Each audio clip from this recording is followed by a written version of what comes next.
Bueno, buenos días a todos. Les agradecemos a ustedes su presencia y el acompañarnos en este panel. Les decía Darío que yo soy María Angélica Munar, jefe de gestión del conocimiento del Centro de Arbitraje y Conciliación. Y la idea de este panel es abordar un asunto al que nos ha convocado la senadora Esperanza Andrade desde el 2018, a raíz de un proyecto de ley que ella denominó Pacto Arbitral Ejecutivo, y a través del cual pretende incorporar una figura que permita que a través del arbitraje podamos adelantar la ejecución de obligaciones. Esta iniciativa ha generado, como todo, dos perspectivas. Una a la que muchos condenan y no les parece que deba ser el arbitraje la vía a través de la cual podamos hacer ejecución de obligaciones, y otros a los cuales me adhiero personalmente, que creemos que puede ser una alternativa que potencie el valor del arbitraje en el sistema de justicia colombiano. Y no solamente por ser novedoso, porque ninguna jurisdicción en el mundo tiene aplicación de este tipo de trámite, sino porque lleva unos retos que implican llevar los procesos de ejecución a unos niveles de eficacia y eficiencia en la ejecución de obligaciones. Nosotros a ustedes les enviamos el texto del proyecto de ley que ha venido preparando la senadora.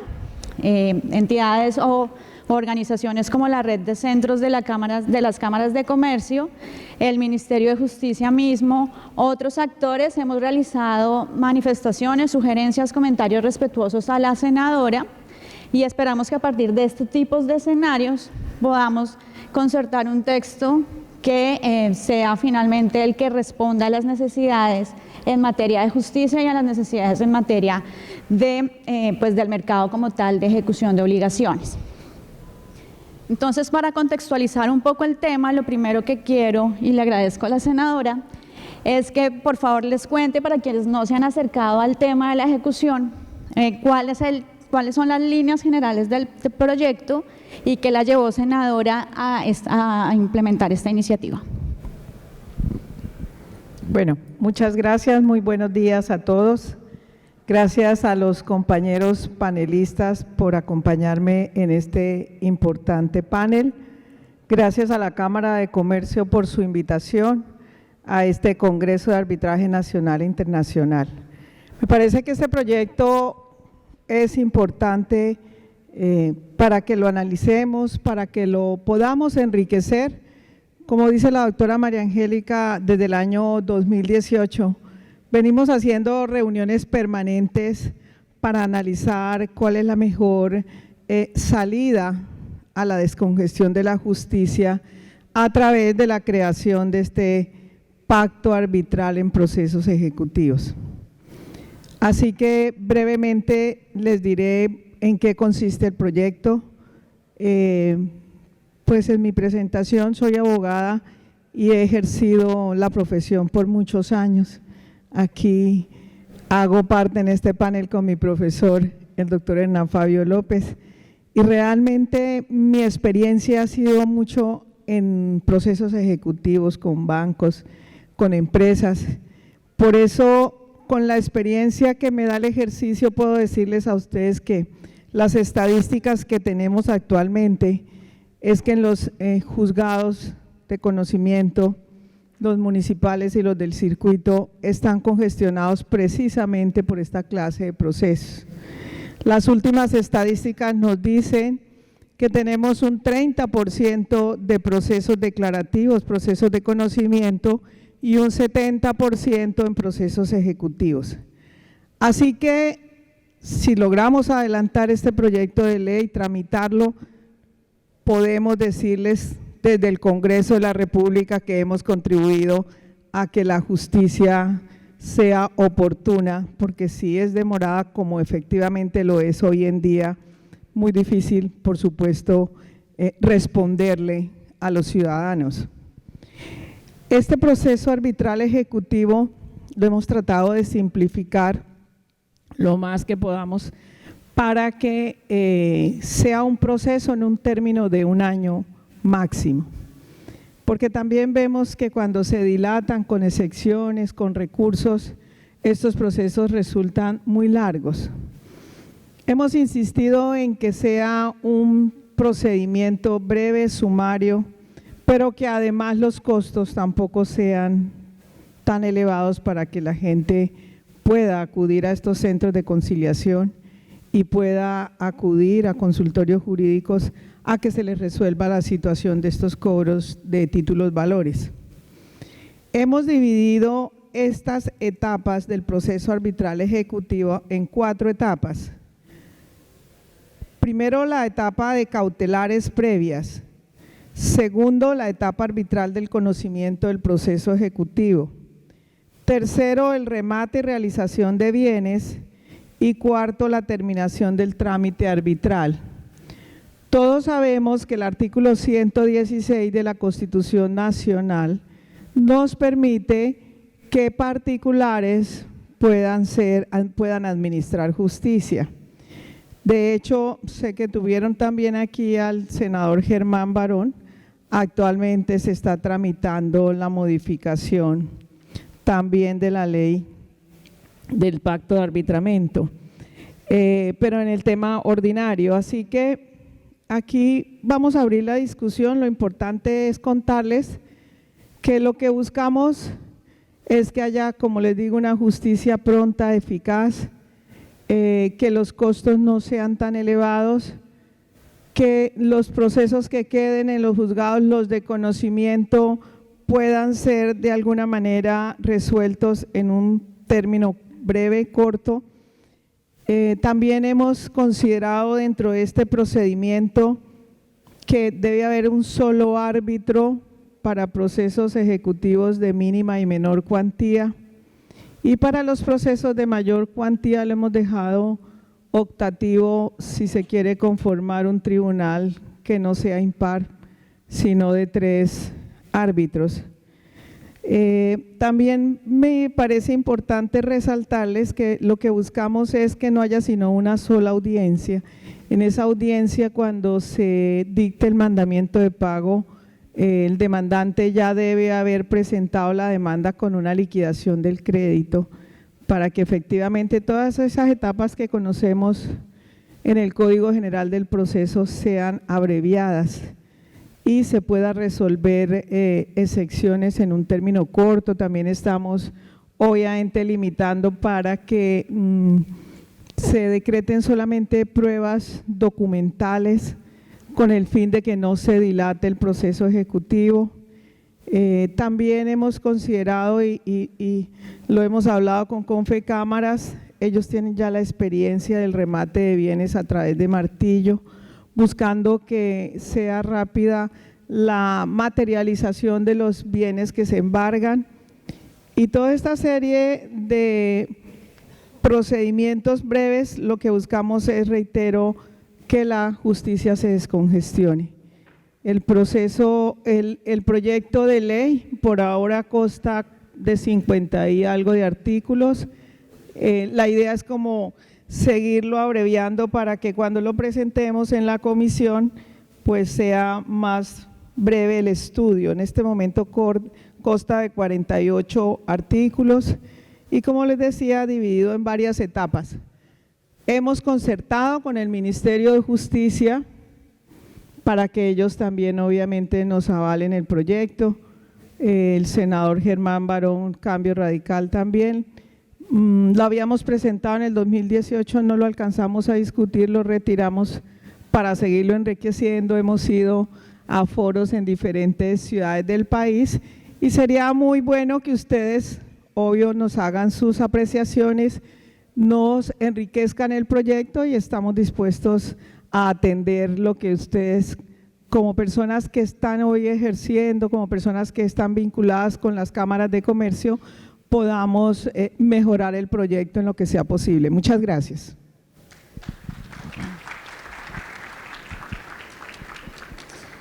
Doctor Hernán Fabio, después de revisar el texto que nos compartió la senadora y luego de escucharla, ¿cuáles cree usted que son los retos que tiene esta iniciativa legislativa?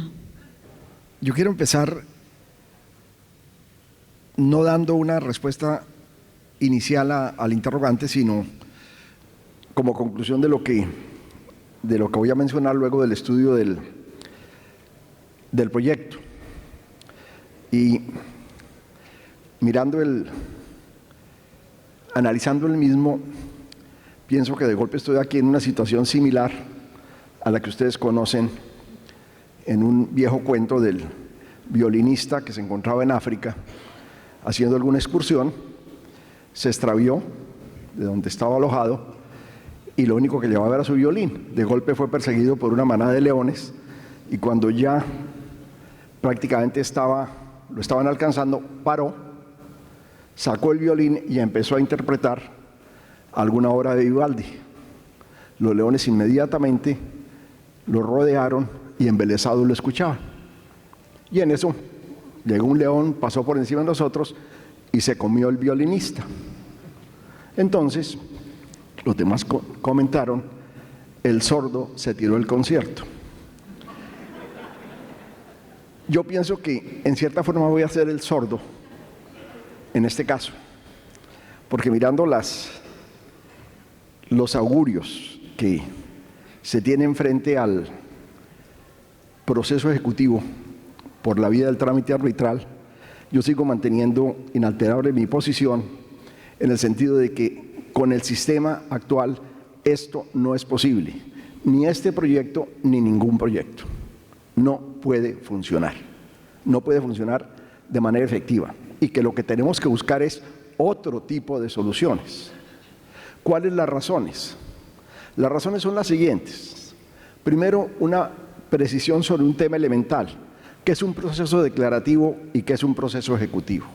El proceso declarativo es un proceso que está destinado a resolver cuestiones sobre las cuales no hay certeza, y el ejecutivo, aquellos sobre los cuales se tiene la claridad del derecho y su exigibilidad. Esa elemental diferenciación genera una serie de consecuencias importantísimas en la práctica. Y una de esas consecuencias es la terminación del proceso. Los procesos declarativos terminan por sentencia o por laudo, que es lo mismo.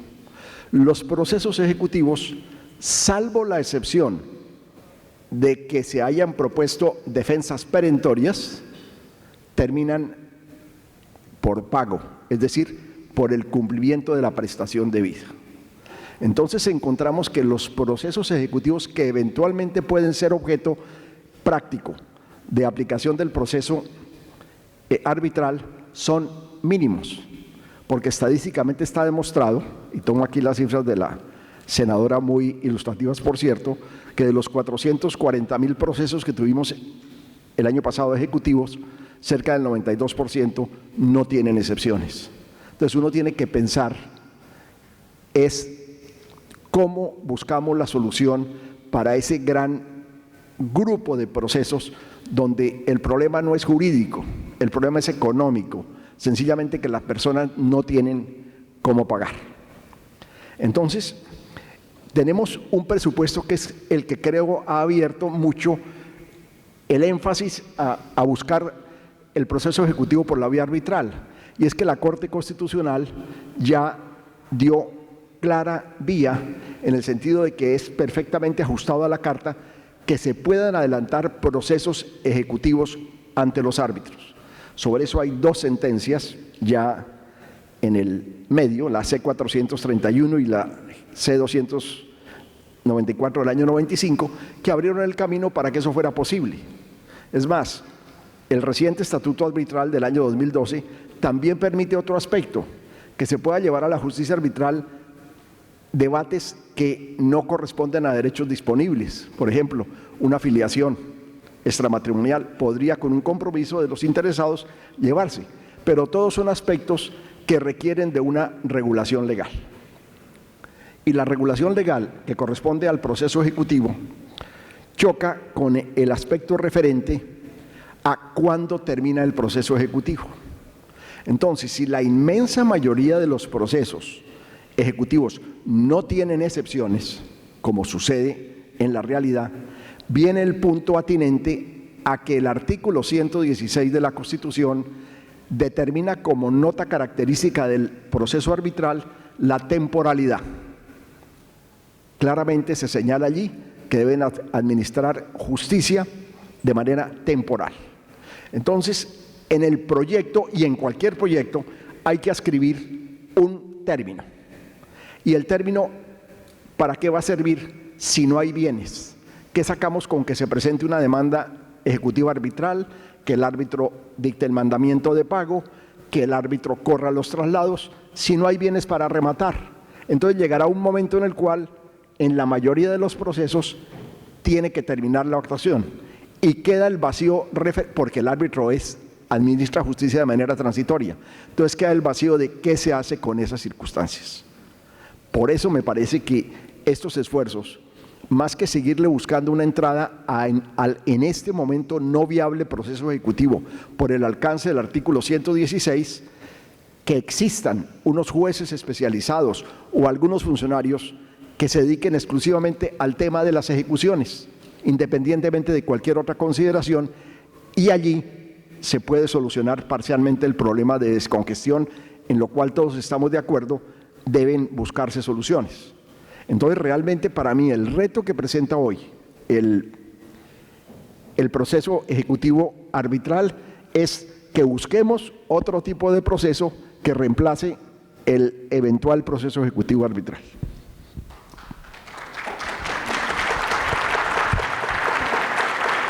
Pero doctores, como en todo caso hay tigres que queremos seguir escuchando el concierto, por eso le vamos a preguntar a la doctora Diana si cree que es pertinente introducir prácticas que renueven la ejecución extrajudicial y que el arbitraje pueda ser aprovechado para eso. Bueno, muchas gracias, doctora María Angélica.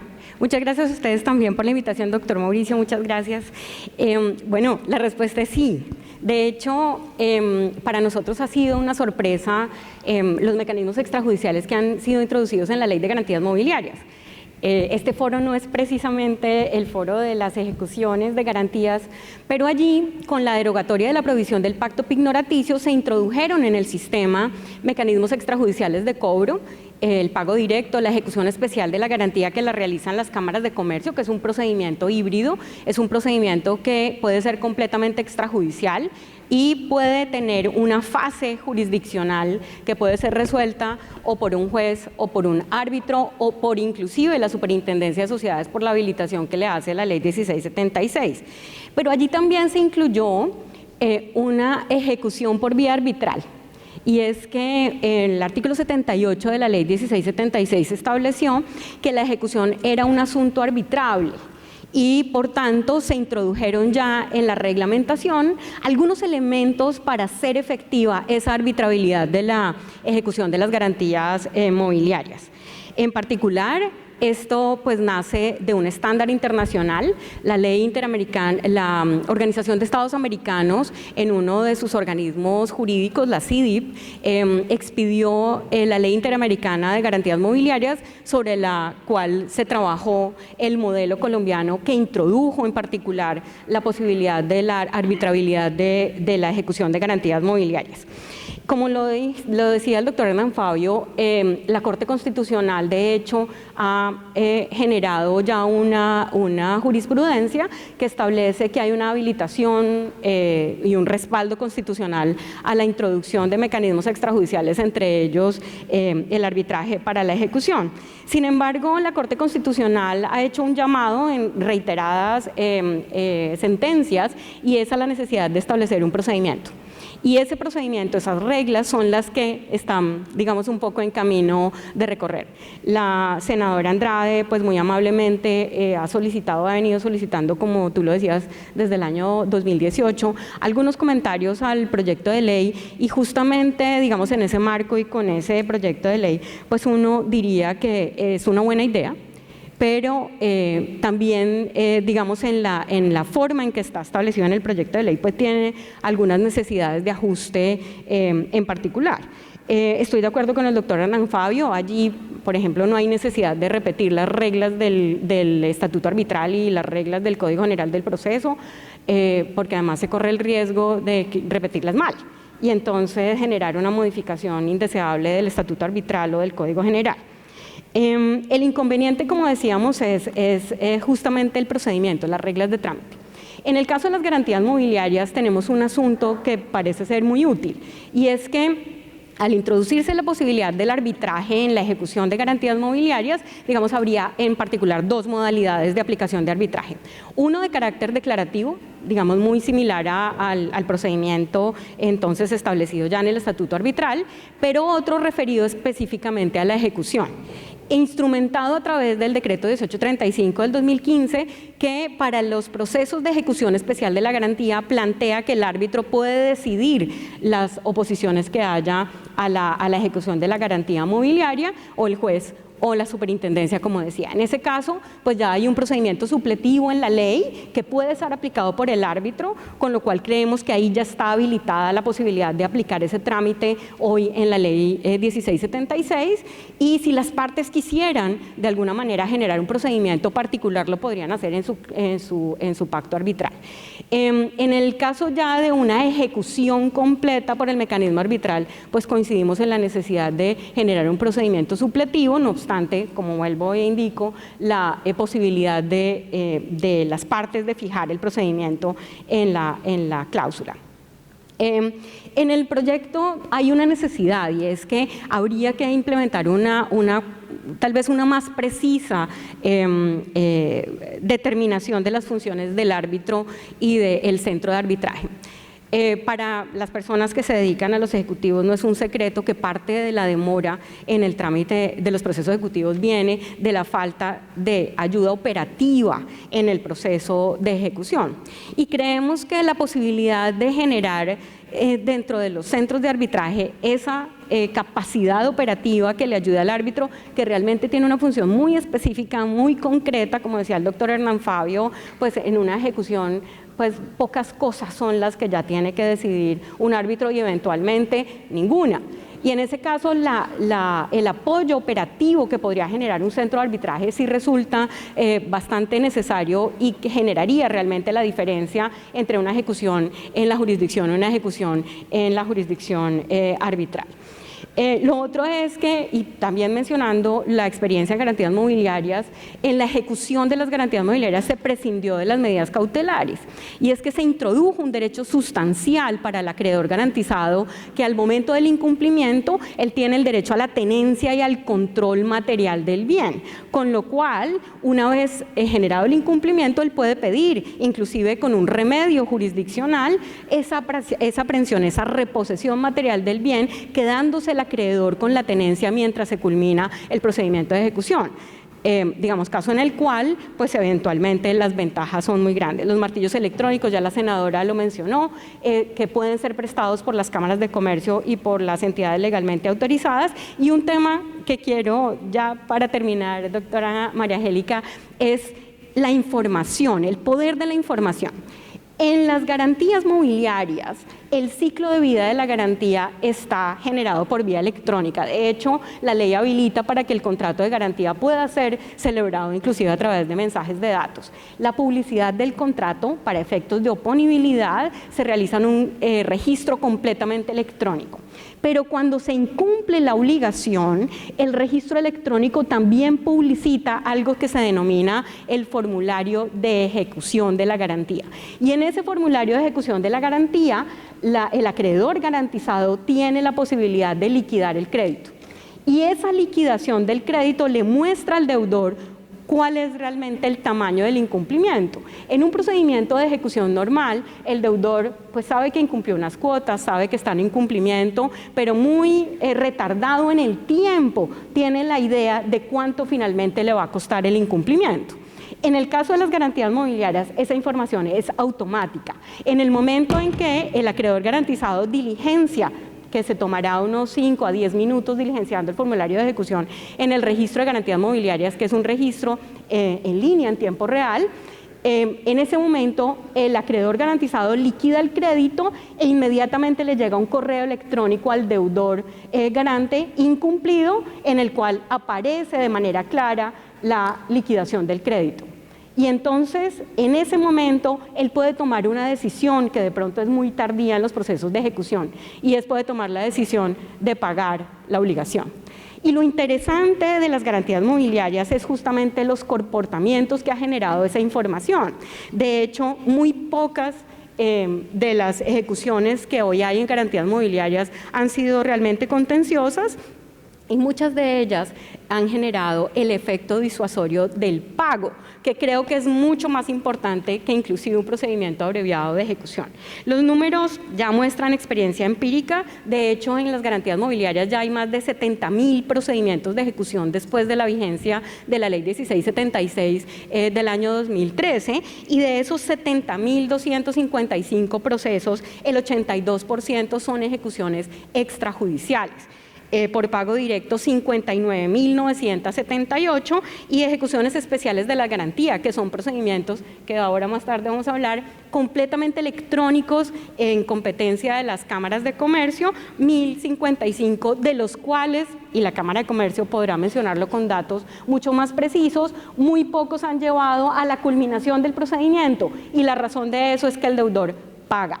Cuando el deudor sabe que la normalización del crédito le vale 5 o 10 millones o le vale 70 por la aceleración de la obligación, por los costos asociados a la ejecución, la custodia, el remate, la valoración de los bienes, él toma la decisión de pagar.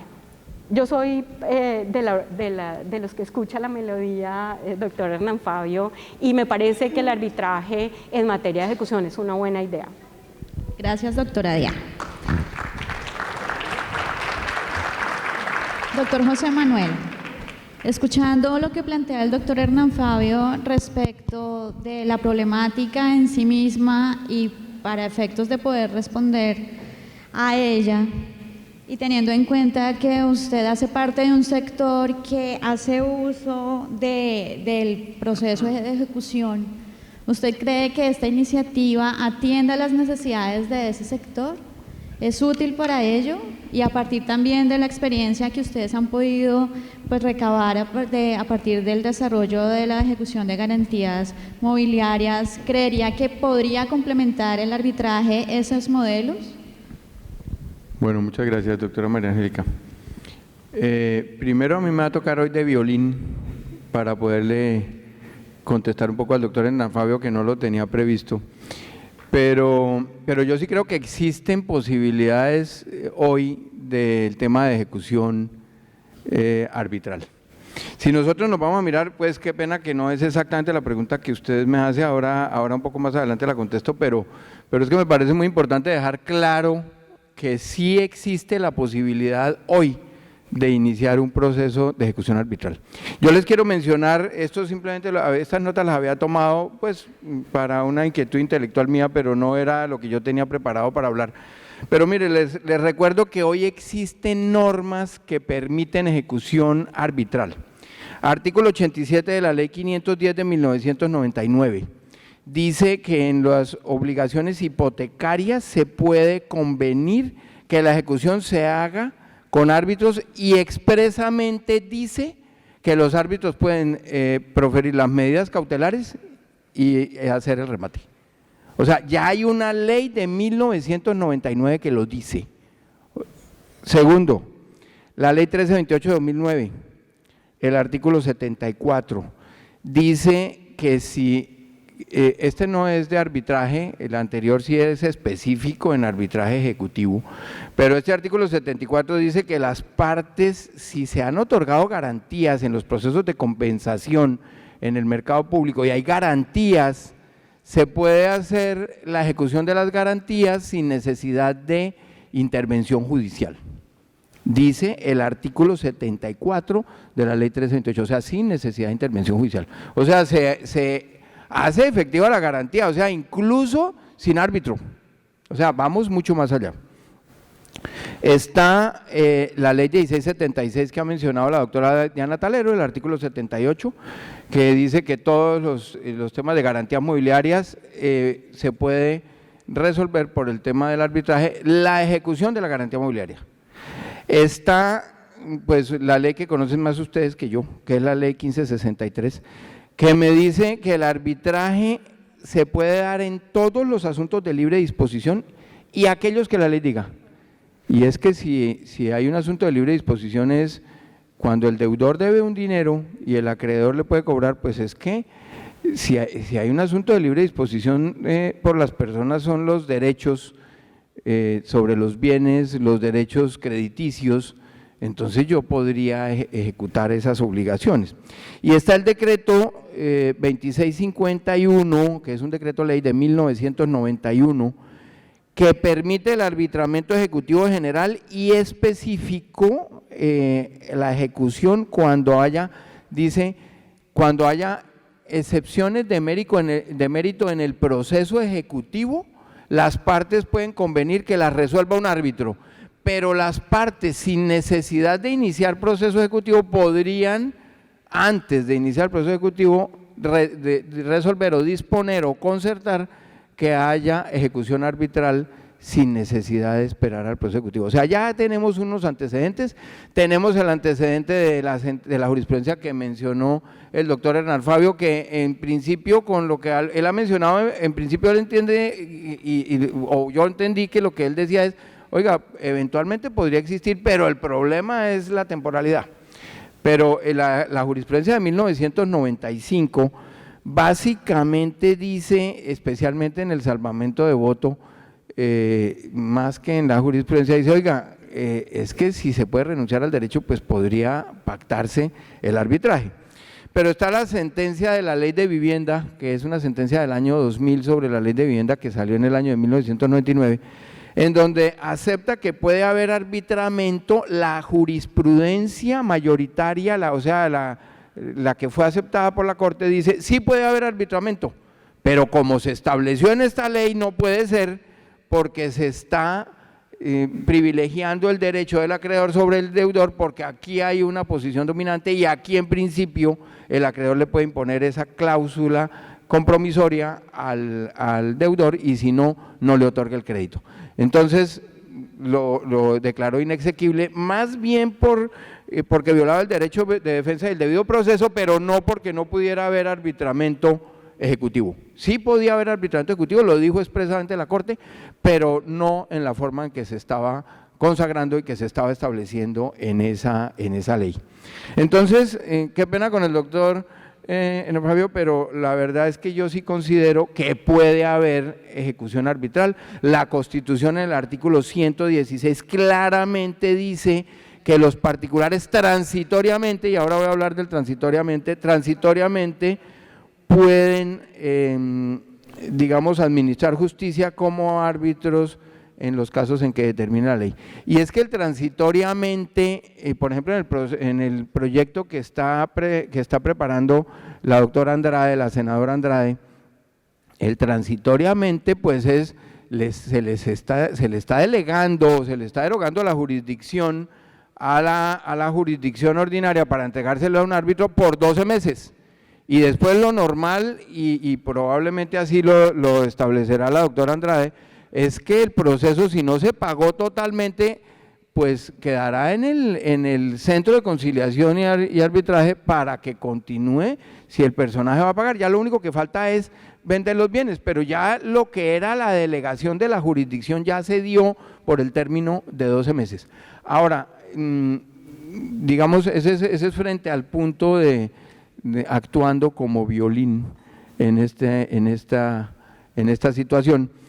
Y ahora me voy a poner ya en la posición pues yo soy vicepresidente jurídico de la asociación bancaria, entonces ustedes dirán, claro, a la asociación y a los bancos les interesa que haya arbitramiento porque va a ser muy rápido. Sí, es cierto, a los acreedores les interesa, pero a los deudores también, porque es que si hay un vehículo detenido en un proceso ejecutivo guardado en un parqueadero durante 5 años, por una obligación de 30 millones de pesos, que el vehículo tenía un valor, inventémonos, de 35 millones, cuando voy a ejecutarlo, cuando inicio la ejecución, cuando secuestro el vehículo, cuando lo pongo en el parqueadero y 5 años después o 3, pongámosle para no decir que se demore tanto, pues es que el vehículo ya no vale 30 millones de pesos o 35, sino vale 15, el parqueadero cuesta 10 y la obligación va en 80. Entonces, ¿a quién le conviene el proceso arbitral? Pues al deudor, porque el deudor con el bien que estaba dispuesto, pues con ese bien paga. y no tiene que comprometer otros bienes,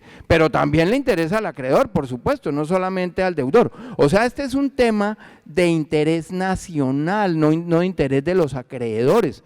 Por supuesto de los acreedores, pero también por supuesto de los deudores. Y tenemos que hacer un equilibrio entre los acreedores y los deudores, es decir, el proceso arbitral no puede ser un proceso que beneficie al acreedor en detrimento de los derechos de los deudores. No, tiene que beneficiar a unos y a otros, tiene que garantizar el derecho de defensa de los deudores, tiene que garantizar el debido proceso, por supuesto, y vamos a participar con la doctora Esperanza Andrade precisamente, se lo decía yo hoy a la doctora Esperanza, le agradezco mucho que nos haya compartido este proyecto, porque vamos a participar con ella haciéndole sugerencias para que el proyecto sea lo más equilibrado para parte y parte, no para nosotros como acreedores exclusivamente, porque en la medida en que el proceso sea desequilibrado y sea en beneficio exclusivo de los acreedores, pues el proceso se va a caer rápidamente en la corte. Entonces tiene que ser un proceso, un trámite en donde claramente haya privilegio de los derechos de uno, privilegio de los derechos del otro y se respete el bien público. Ahora, la doctora Esperanza Andrade dijo, mire, es que en los juzgados el 70% del número de los procesos son ejecutivos.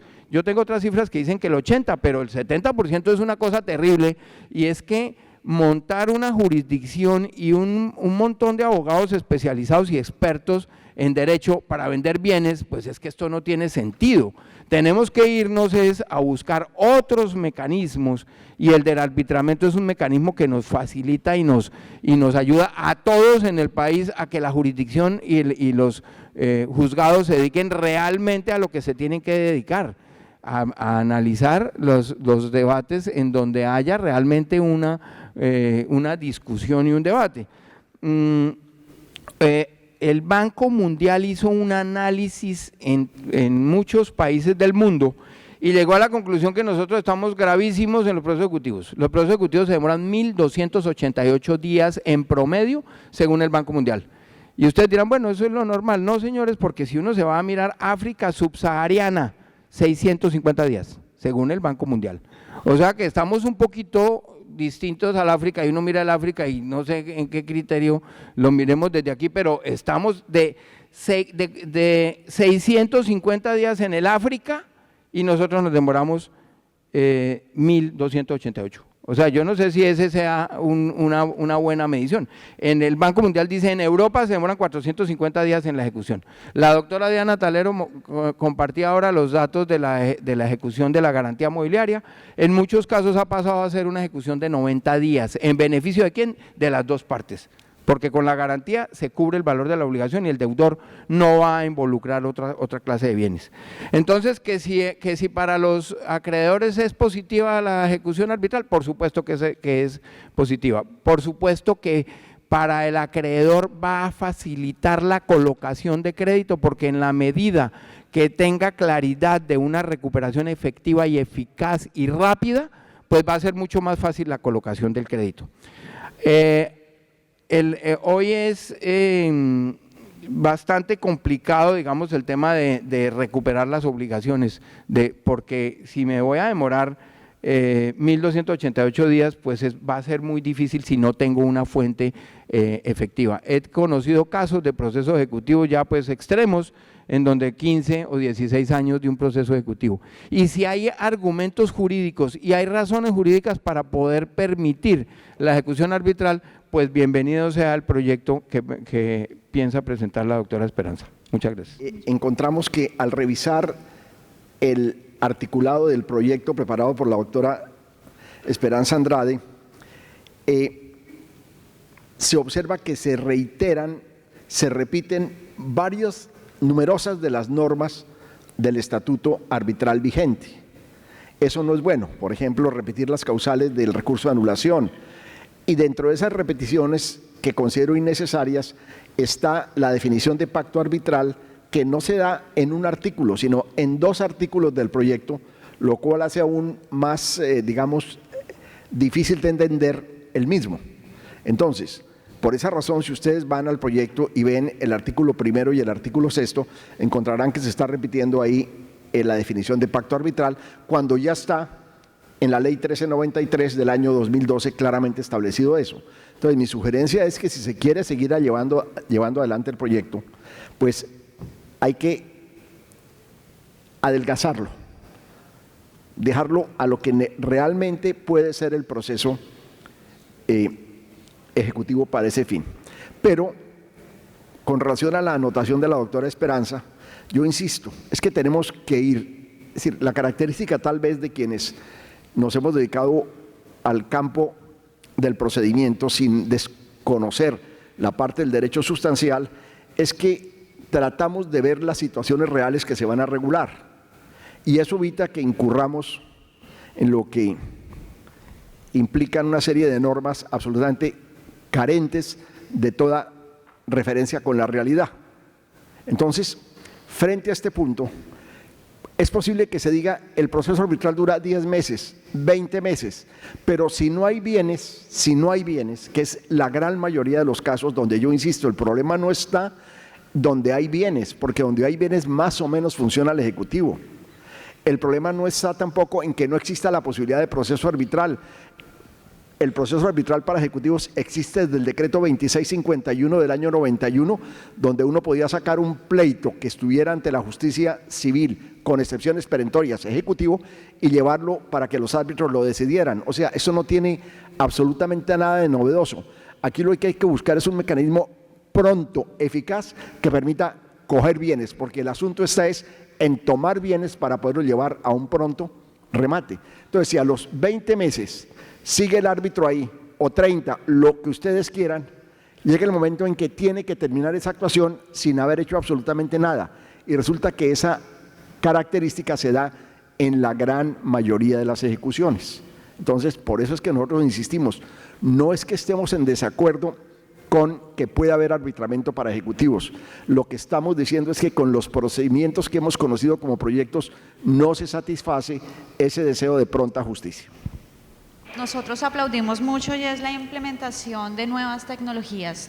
Doctora Diana, ¿qué experiencias conoce que nos permitan fortalecer el proyecto en ese sentido y que den cuenta del desarrollo de este tipo de herramientas que, de hecho, para el escenario del arbitraje muchas veces son muy distantes porque nosotros privilegiamos muchísimo el papel? Pero ¿cuál sería el valor de estas herramientas en este tipo de procesos? ¿Por qué no pensar en un procedimiento de ejecución arbitral en que solamente haya procedimiento de ejecución arbitral cuando se denuncien bienes, por ejemplo? ¿O por qué no pensar en un procedimiento en el cual, si los que se denuncian no alcanzan, se termine el procedimiento? Atacando un poco esa preocupación de transitoriedad y de temporalidad, pero es que cuando uno reflexiona sobre la eterna vida de los procedimientos de ejecución, lo que está claro es que afecta a la justicia arbitral, digamos, en una eventual y futura discusión sobre la existencia de un proceso ejecutivo arbitral, pero es que también afecta a la jurisdicción ordinaria, es decir, los jueces con procedimientos abiertos de 1.285 días o 2.000 días porque no se ha logrado el pago de las obligaciones, pues no le es útil ni al árbitro, pero tampoco le es útil al juez. Entonces, pues esa es simplemente una reflexión, pero ahora, María Angélica, sí, tu pregunta. Bueno, las nuevas tecnologías abren tal vez un gran reto en los procedimientos y un poco quería hablar de la experiencia que conozco y de la experiencia de la cual he sido parte en su construcción, que es los procedimientos de ejecución de garantías mobiliarias que hoy son de competencia de las cámaras de comercio. Es una invitación realmente la que estoy haciendo para ustedes en este foro, conocer el servicio que prestan las cámaras de comercio en Colombia, en particular en el procedimiento de ejecución especial de la garantía, a través de una plataforma virtual en la cual se logra adelantar la totalidad del procedimiento de ejecución.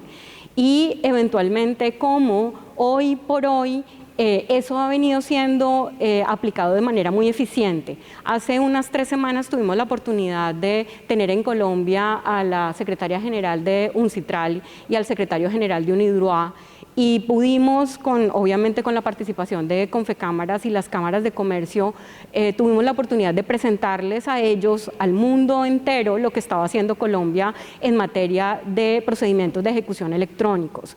Y curiosamente, una discusión que se había planteado en UNCITRAL hace unos años de si era posible o no era posible desarrollar los Online Dispute Resolution.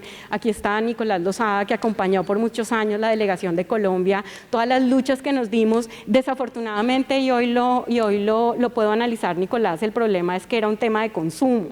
Y eso generaba, y los que tuvieron oportunidad de estar ayer en el foro de consumo, pues unas posiciones un poco difíciles de negociación entre los bloques europeos y el bloque de las Américas liderado por Colombia y los Estados Unidos. Sin embargo, Colombia, en su esfuerzo y con el aprendizaje que ya se había tenido en las discusiones en UNCITRAL, tomó las notas técnicas desarrolladas por UNCITRAL en el año 2016 y con el liderazgo del doctor Juan Pablo Cárdenas, de Nicolás, de Rafael Bernal, de un grupo muy probo en temas de arbitraje, se pudo desarrollar un proyecto de reglamento modelo que después fue presentado al Ministerio de Justicia y que hoy hace parte de una circular emitida por el Ministerio de Justicia el 31 de julio del 2018, en el cual se implementa un reglamento modelo para el desarrollo justamente del proceso arbitral completamente electrónico, y se instrumentan también de manera electrónica la posibilidad de desarrollar por la misma o en la misma plataforma por árbitros la resolución de las oposiciones a la ejecución o la resolución de las excepciones a en un proceso judicial. Con esta adopción y con esa presentación que se le hizo a los organismos multilaterales, y fue una tal vez de las conclusiones que quedó de la sesión que tuvimos hace unos días, el UNCITRAL va a volver a poner sobre la mesa la posibilidad del desarrollo de unas reglas mucho más allá de las notas técnicas. La secretaria general de UNCITRAL, la doctora Anjuin Brett, planteó que en el grupo 1 de UNCITRAL, que valga la pena decirlo, es un grupo creado por iniciativa de Colombia. En ese grupo 1, ahora que se va a empezar a tratar los temas de garantías mobiliarias, se va a volver a tocar el tema del desarrollo de los Online Dispute Resolution. ¿Por qué? Porque Colombia ha mostrado que es posible, porque Colombia mostró que tiene y ha sido, digamos, un arraigo en nuestro sistema jurídico la posibilidad de introducir mecanismos alternativos de resolución de controversias que compartan el acceso a la justicia para los ciudadanos desde el punto de vista formal y no formal, y la introducción de estos mecanismos de arbitraje electrónico. Pero de nuevo creo que la experiencia en garantías mobiliarias ha sido muy ilustrativa. De hecho, creo que ha sido tal vez el asunto que más innovación ha traído en materia de desarrollo de procedimientos a nivel electrónico. Para que logremos dar un momento, un espacio para las preguntas del público, hay una inquietud final y es algo que surge en todos los escenarios, sobre todo cuando uno discute el tema del arbitraje con los usuarios, y es el tema de los costos. ¿Cuáles serían los retos, doctor Gómez, para cortar esa brecha entre el acceso al arbitraje y el pago de los honorarios y los costos? De eso depende que el arbitraje ejecutivo sea atractivo tanto para el deudor como el acreedor, porque si los costos son excesivos, pues la ley se va a quedar escrita y no se va a utilizar. Por eso es importante que solo haya un árbitro, que excepcionalmente se vaya a establecer un arbitramento, un tribunal, porque pues un tribunal para una obligación de 100 o 200 millones de pesos o 500 pues resultaría muy costoso. Podría resultar para una obligación de 15.000 millones de pesos o qué sé yo. Pero ahí hay algo que debería pensarse de fondo, y es si se establece una tarifa fija, pues un porcentaje pero fijo que se establezca desde el comienzo, o más bien que se deje a la ley de la oferta y la demanda de los distintos centros, de manera tal que la ley de la oferta y la demanda al final terminan disminuyendo los costos del arbitraje, porque el convocante al final va a terminar buscando lo que resulte más económico. Además debería consagrarse que los centros sean los que realicen toda la actividad logística del arbitraje ejecutivo. Por ejemplo, el tema de diligencias, de embargo, de secuestro, la venta, ya lo mencionó la doctora Diana, el martillo electrónico, eso no, el martillo ya sea electrónico o no electrónico, eso no lo debería hacer el árbitro. Eso debería tener un back office, como podríamos llamarlo, un respaldo dentro del mismo centro, que toda esa parte operativa se la haga el centro y no el árbitro. Es la única forma de que eso pudiera funcionar, en donde por economías de escala pudiera tener un interés, pero es claro que si no hay realmente una posibilidad económica de acceso, no va a tener funcionalidad. Y no me extiendo porque cuando hablé yo fue que usted dijo que deberíamos hablar poquito para dar oportunidad de que el público intervenga. ¿Alguien tiene alguna inquietud? Por favor, aprovechen los 12 minutos que nos quedan del panel. Para la senadora desde el punto de vista del proyecto, de la concepción del proyecto, y para el doctor José Manuel desde la práctica. Y tiene que ver con el consentimiento informado, siendo un punto trascendental que se ha pensado que incluye el proyecto y desde la práctica, porque para el sector financiero, en lo que fue la experiencia de la ley 510 y la 546, la Corte específicamente enfatizó en eso. Posteriormente vino la reglamentación para el sector financiero en temas de consumidor en la 1328 y para los consumidores en general en la 1480. Entonces, ¿qué concibe el proyecto en ese sentido? Y desde la práctica, el sector financiero, ¿qué puede aportar en tema de consentimiento informado? Porque es un punto trascendental para efectos de poder tener, digámoslo así, una ley que no vaya a tener traspié en la Corte Constitucional. Pues es absolutamente claro que la cláusula no puede ser una cláusula de adhesión incluida dentro de los contratos que se imponga a los clientes, porque precisamente ese fue el motivo por el cual se cayeron los artículos de la ley de vivienda.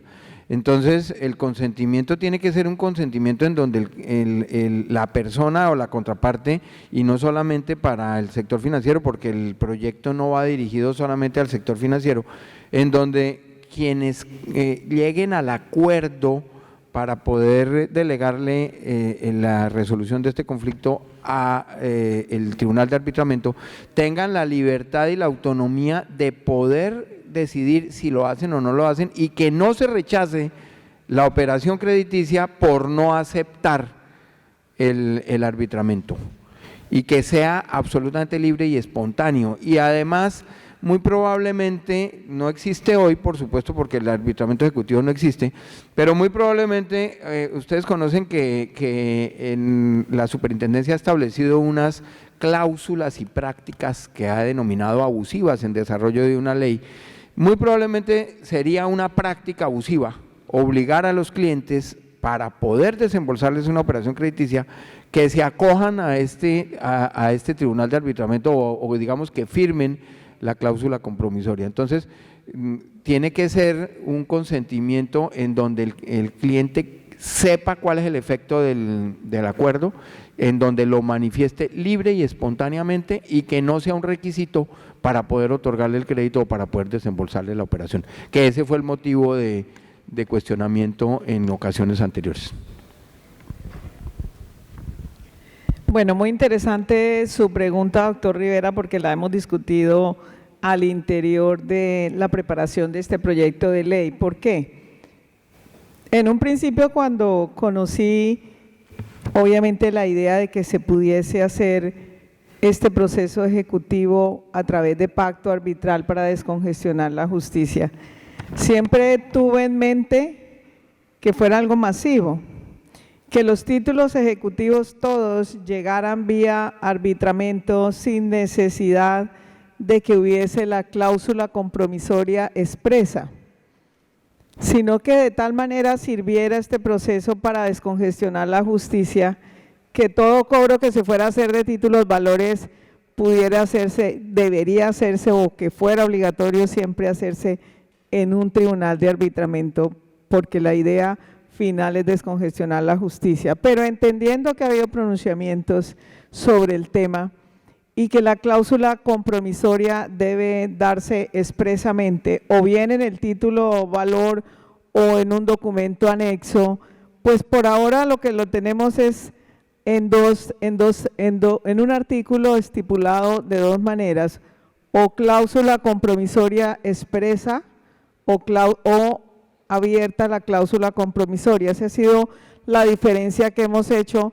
Esperamos, pues con el aporte de ustedes, finalmente cuando presentemos el proyecto, que pretendemos hacerlo ahora cuando iniciemos las ordinarias en marzo 16, pues podamos ponernos de acuerdo si lo dejamos cerrado a que haya la cláusula compromisoria expresamente o a que lo podamos dejar abierto.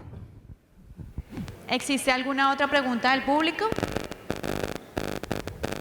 Doctores, entonces, esta es una invitación a que sigamos debatiendo sobre este tema. Los invitamos a que podamos revisar entre todos las posturas en materia de ejecutivo arbitral, y a ustedes les agradecemos su asistencia, y a nuestros panelistas, a quienes les agradezco que por favor los despidan con un abrazo.